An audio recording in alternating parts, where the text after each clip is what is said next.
Welcome to Chelsea's Vocation. Chelsea raised 2 children on the autism spectrum, Justice and Noe, into adulthood.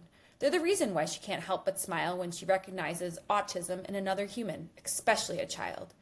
Chelsea spent almost 2 decades studying this neurotype as a parent professional, learning how to better adapt her own behavior and the environment around autistic children to both encourage and foster their development. She hopes through this podcast that you might better understand how neurotypical people process your neurology if you're autistic, or how to better yourself as someone who values autistic humans and your relationship with them.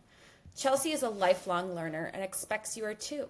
So don't hesitate to reach out to her through social media comments or the contact form on our website with your own insights. If you're coming to this podcast after the first 5 episodes, you may want to go to the show and review 1 or more of those foundational episodes to know where she's coming from. Either way, we're glad you're here now.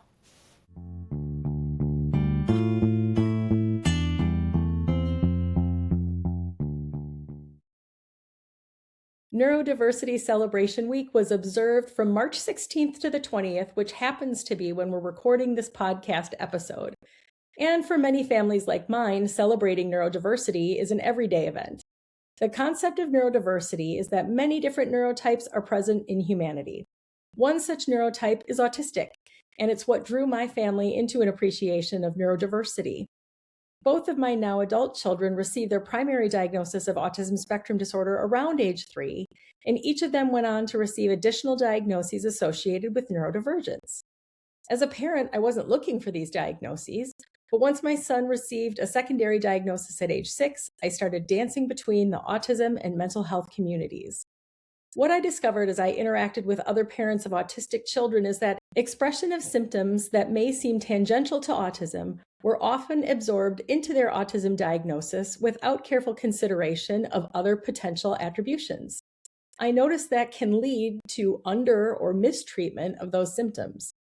For example, if an autistic child was inattentive, one might deduce that sensory input caused dysregulation, which made attention difficult to sustain. However, if that child also has ADHD, the fix might have less to do with sensory input and more to do with neurochemistry that would respond positively to a stimulant medication.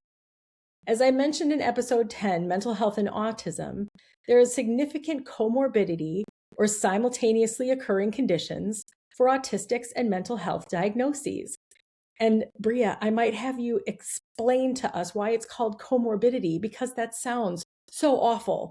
But anyway, I'm just going to keep rolling. In a study using a newly developed diagnostic screener with autistic individuals, 91% of children or adolescents aged 8 to 17 and 31% of young adults aged 18 to 25 met criteria for 1 or more co-occurring diagnoses, including ADHD, depression, and anxiety. And I will link that study in the show notes. Reading that statistic validated what I had seen in my own family, with both of my children being diagnosed with secondary, tertiary, and then some comorbid mental health issues. Once upon a time, I attended a day-long autism conference where the keynote speaker, who was from out of the state, asked rhetorically, "How many of you know a child with just autism?" She didn't expect anyone to raise their hand, and the majority of the folks in the room did so sheepishly, looking around. I was stunned. That was not my family's experience. And the more I leaned into expanding my knowledge of other neurodiverse families outside my geofence community, I realized that there is, in fact, a high likelihood that an autistic child will have a coexisting mental health condition. The problem in our area seemed to be that clinicians were just lumping symptoms into autism and not necessarily teasing out the function of behaviors distinctly. I am glad that's not current practice, and my guest, Dr. Breya Whitefield, knows a thing or two about that. Oh, welcome to the podcast, Dr. Whitefield. Thank you for having me.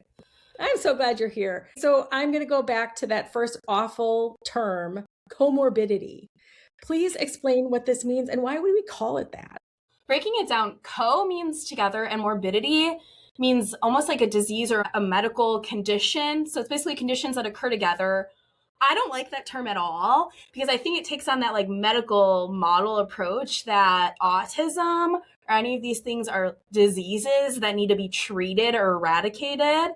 And truthfully, it's just a neurotype and it's how our brain works. So I very much view it as not so great of a term to use, but that's tending to be what we use in the medical field to describe two mental health conditions happening at the same time.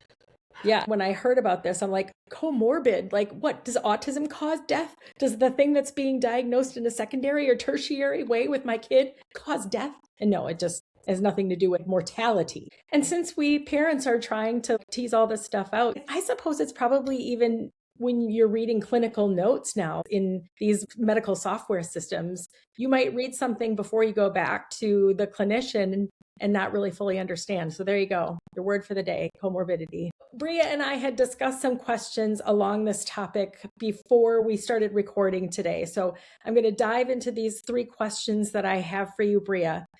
My first question is connected to that published study that I mentioned, saying that 9 in 10 autistic children age 8 to 17 met criteria for a co-occurring mental health diagnosis, which doesn't necessarily mean families were seeking care for that. It's just kind of what they observed when they looked at symptoms.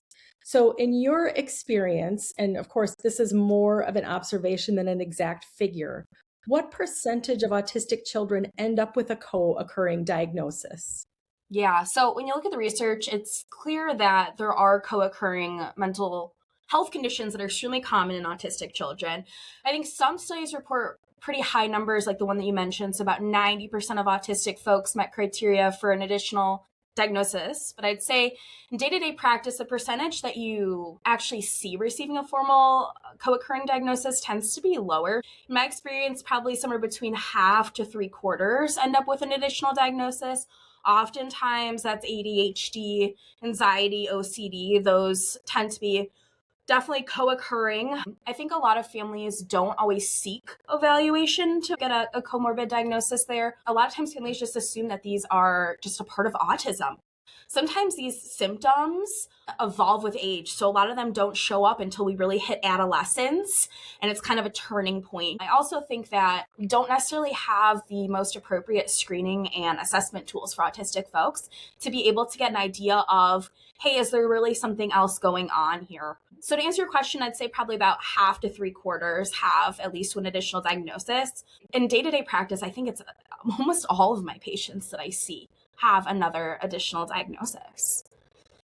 I'm imagining that you're not doing the diagnostic process with a lot of your clients, like they've already kind of received that diagnosis or have one.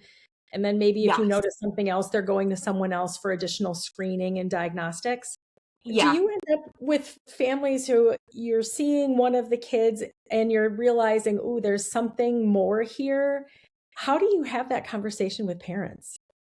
That's a very good question. There's definitely been cases where I'm like, yes, this is autism, and I think there might be something else going on here. And I often say, I think it's helpful for me to be able to give you the best care if we consider something else going on here. And I'll give recommendations of other places that they can go to get an additional evaluation. I always say the more data we have, the better I can support you and support your family. And sometimes there are missing pieces that are helpful for me and my work with your family to be able to make sure that we're making those gains and we're meeting those goals. And oftentimes they want to see progress in therapy. And so they're willing to go and get a second look and see if there might be something else going on there. So this is really almost ubiquitous in the community. From what the studies are saying, from what you're observing, I mean, even if it's only 50 to 75%, this is the majority of kids with an autism diagnosis will go on to receive likely another coexisting condition. Yes, absolutely. And I think what you were mentioning about the way that it can improve therapeutic outcomes speaks to our second question. Why should families bother to explore the significance of symptoms their child is experiencing if they seem outside the sphere of autism?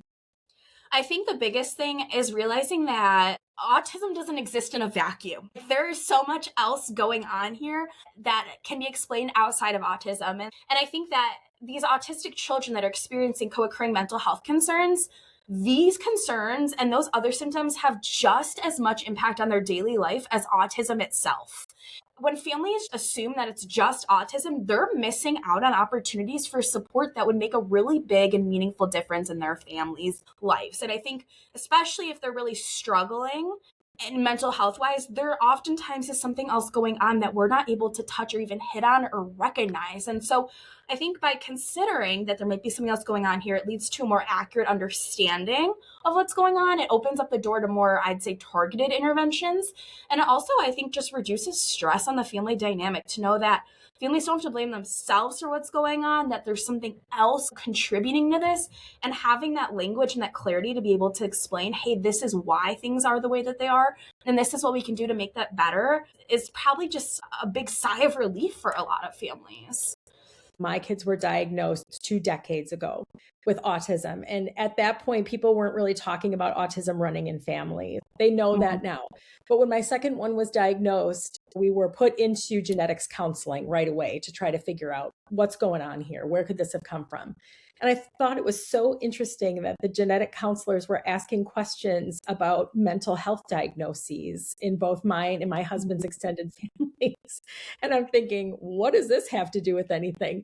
And I'm sure then they were just realizing probably the hereditary nature of a lot of those mental health conditions, but that was not on my bingo card of being a parent. It never occurred to me that our parents or our grandparents or our aunts and uncles, that their mental health issues could become part of the genetic makeup of our own kids.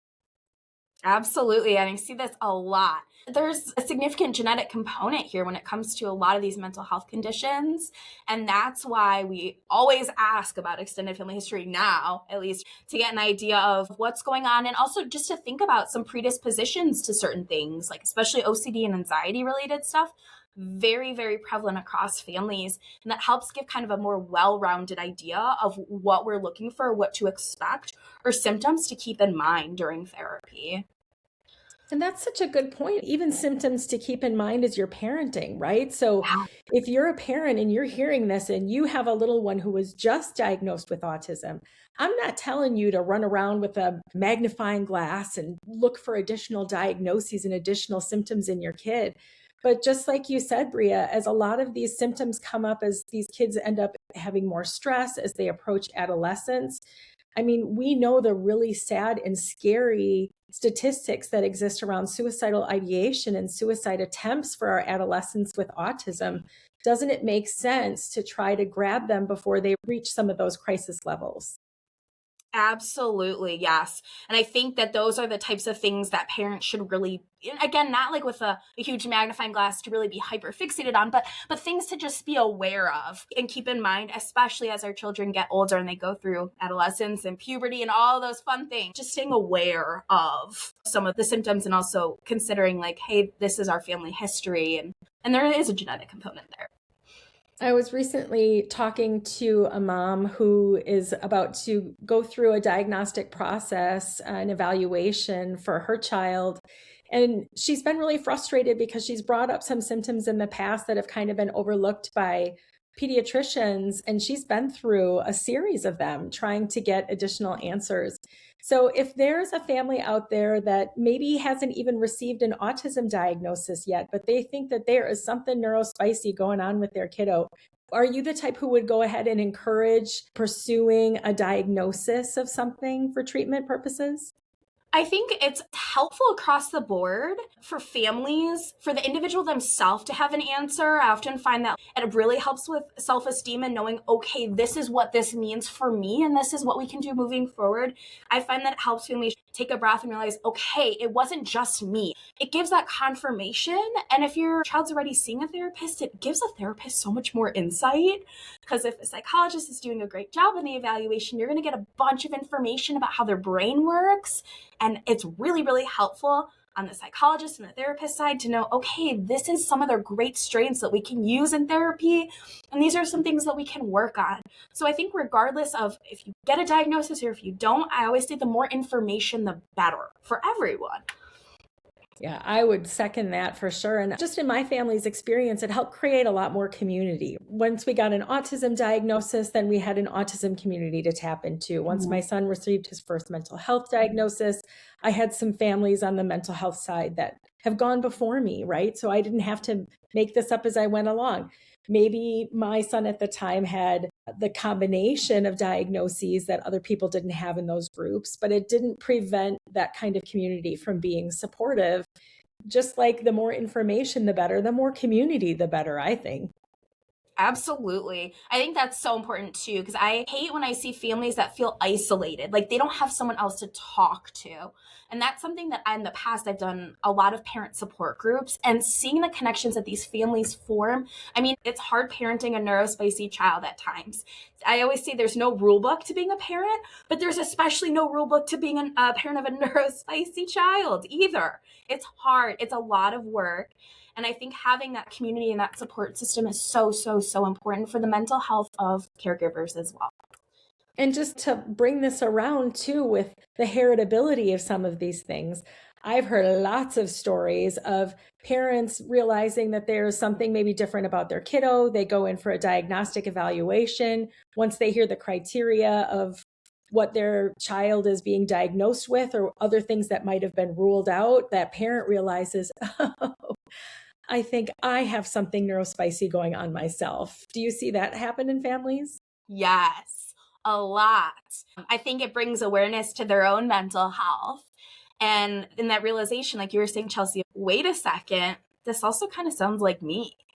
Maybe I should explore an evaluation to learn more about myself, which is great. I think the more information that we have about ourselves and how our brains work and how we process and understand the world around us, the better off we're going to be. Huge shout out too to those parents who are neurodivergent and they're raising neurodivergent kids. Obviously, it's going to give you a window into what didn't work for you, and maybe that can help what is or isn't working for their child. Absolutely. I find that a lot of parents that are neurodivergent themselves give so much more insight into what their child might be thinking and feeling, especially for some of our autistic folks that are non-vocal. Their parents are the strongest advocates for them because they understand there's a level of empathy there that a lot of practitioners don't necessarily have. So they're great advocates and they provide such good insight. 3 cheers for community. Okay. We answered 2 of my questions. I've got one more for you, Breya. This is kind of a hot button topic right now in the autism community, and it's this concept of a PDA profile.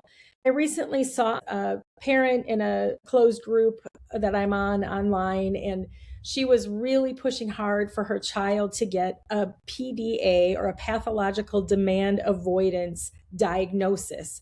She really felt like this was important to her child's care, to her child receiving the best possible outcome. I've heard of PDA a lot before. I tend to prefer the neuroaffirming way of talking about it as persistent drive for autonomy. But this isn't really a diagnosis, is it? No one really gets, if they're autistic, they're not getting a PDA diagnosis alongside autism, are they? No, they're not. So this is a profile. Can you explain a little bit what the hallmarks of this profile are in autism? Yes. So PDA was a term and kind of like a subtype or a profile of autism that was really founded back actually in the 1980s in the UK. It characterizes what I call a profile of some autistic folks who show extreme avoidance of everyday demands and instructions, often going to extreme lengths to avoid complying with requests. The key idea that a lot of people in that PDA bandwagon believe is that the avoidance isn't simply oppositional or defiant. It's really rooted in that sense of losing autonomy or control, which can feel very overwhelming or even threatening to that person. I think a lot of these responses to direct demands and instructions are often characteristic of behavioral rigidity that we find in autism and anxiety associated with changes in routine or new requests or demands that come into play. But that's part of the profile or the subtype of PDA that people tend to be talking about. And what are you noticing from a therapeutic approach that might be different for an autistic kiddo with that PDA profile? At the end of the day, the goal is always independence for the child. So if there's resistance or your child is feeling like they're losing autonomy or control, how can we program where we're offering choice or we're making sure that they feel like there is autonomy in their day-to-day life? Because that's important for everyone. Everyone deserves control and autonomy. But at the same time, the goal is independence. I think a large part of it is continuing to push and making gains across all settings, depending on the age, whether that's school, whether that's vocational stuff, because we want our children or our teens, young adults to be as independent as possible. How can we incorporate control and autonomy while also realizing and understanding we still want our child to be independent and to grow? I love that the goal is independence. I feel like 20 years ago, when my kids were starting to go with some therapeutic interventions, the goal was compliance. Yes. And that was an education too. My last episode was on body autonomy and autism. And we know that teaching compliance should never be a goal. That is not a goal, and it can lead to really harmful outcomes for our kids.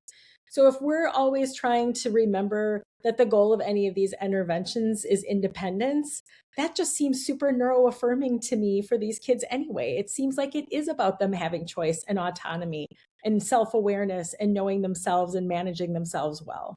Absolutely. And I think this is a huge, huge piece that we're seeing a lot in the neurodiversity community, because they have their own bodily autonomy. If they don't want to do it, we're not going to do it. That's how it goes.